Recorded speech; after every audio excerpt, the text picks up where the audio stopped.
I'll leave an end screen to part 1 here at the end of the video.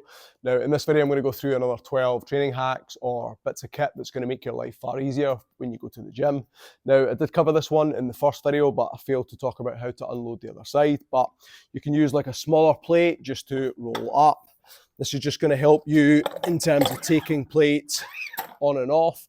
Now, once you've finished lifting, what I would do is just take one side off, and then to get the other side off, real simple way is just to lift the barbell up and then just pull out like that, nice and simple. If you're bench pressing and you don't have a spotter to lift it off, then just use your body weight as leverage to get the weight in place, okay? So get your setup as you normally would, however you go about setting yourself up. And then from there, all you're looking to do is just basically bring your elbows out the way and slightly back. You're looking to lift your hips up the way and then just get into that position there. So you're just using body as leverage.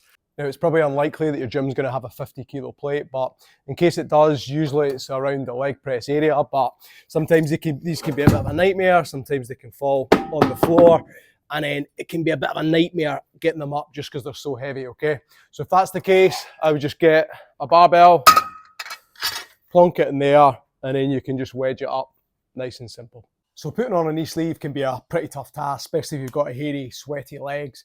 If you've got stiffer knee sleeves than the Ray-Ban ones that I've got, then this could be a nice little tip to help you put them on. So first of all, you're going to take them inside out, just like so. You're going to turn them upside down, and you're going to make sure it is back to front. Now, it doesn't necessarily need to be back to front. It just helps to get it over the calf.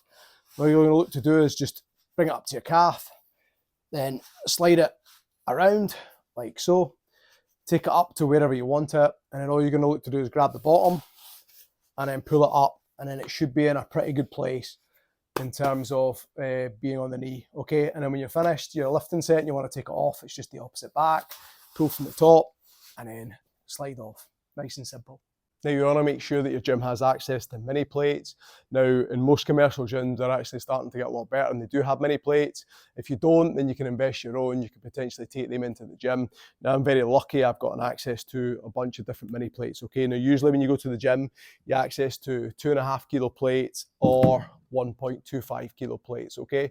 But for some of the upper body lifts, for example, pull-ups, mill presses, bench presses, where it's a smaller working muscle group, sometimes having access to smaller plates helps to keep you progressing long term, okay? Now, for me, I'm quite lucky. I've got access to 1 kilo plate, 1.5 kilo and 2 kilo plate. And then the most vital of them all is probably going to be a 0.5 kilo plate, okay? So when you're trying to make progress, and trying to make jumps, instead of moving up 2.5 kilo at a time, you could move up 1 kilo. And that's just going to help you to be able to progress longer over a longer period of time. Now, a simple way to know that you've put the straps on correctly is just to make sure when you put it on that the actual strap goes between your index finger and your thumb. So that's my left side. Do exactly the same on the right side. So it looks like that. Now, proper breathing and bracing is important not only for injury risk reduction, but improving the performance on your lifts. Now, the way that you do it properly is just to put your hands on your hips, and all you need to do is just take a big deep breath into your belly. Now, when you do this, you'll feel your waist expand out into your hands, and then you want to basically exhale against a closed airway, or your glottis is basically the correct terminology for it. So it looks like this.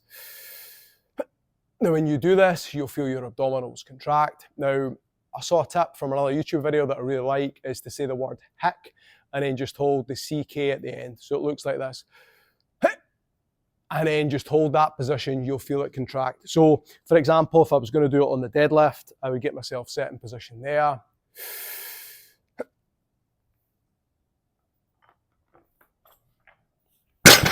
I would hold that throughout the entire rep, then reset at the bottom and then do another rep. So from there,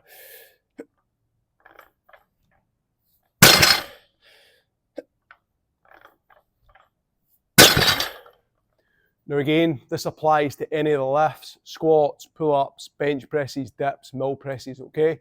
Take your breath in, use the Valsalva maneuver, hold it until you complete a rep, then reset and then go again.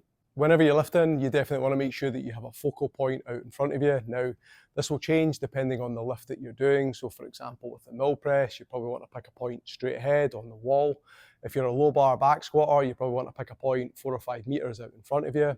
If you're deadlifting, or maybe you're a high bar back squatter just because you're a bit more vertical compared to a low bar, you probably want to be a little bit further out ahead of you. Now, in terms of the bench press, you want to pick a point on the ceiling, not looking at the bar. Now, the reason that you want a focal point is just going to increase your stability and balance, and it's just going to give you some focus for when you're doing your working set. If you're at a gym that doesn't allow you to use chalk, or at the very least liquid chalk, then I would definitely look to find another gym. Okay, chalk is a key ingredient. Obviously, it's going to take moisture out of your hands, and then it's just going to increase the friction between your hands and the barbell. Or if you're doing things such as pull-ups, it's just going to increase that friction. It's going to increase your performance, and ultimately it's going to help your lifts in the long term. For the bench press and the back squat, just make sure that you have the safeties set, okay? This is potentially going to save your life, especially if you're lifting by yourself, okay? Now, you want it high enough that it's not going to interfere with the actual lift, but if you do need to bail, then it is in a safe position to do so. Now, I would practice this numerous times just to make sure you're in a comfortable place to do so. So, for example,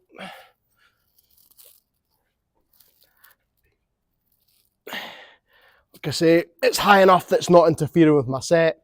However, if I can't get the weight up and I need to bail, then it's just in a nice position that I'm not going to get absolutely pinned by the actual barbell. Now, I would say if you are lifting by yourself, I wouldn't wear clips, okay, just in case you can't get it down onto the pins. It just means that you can rock it back and forth. Now, I wouldn't suggest that. I would definitely make sure your pins are set, but that's the other option, definitely not to wear collars and then just tip it.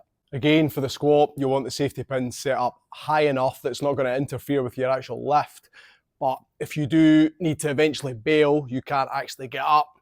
It's just a nice, easy exit rather than getting flattened by a heavy barbell.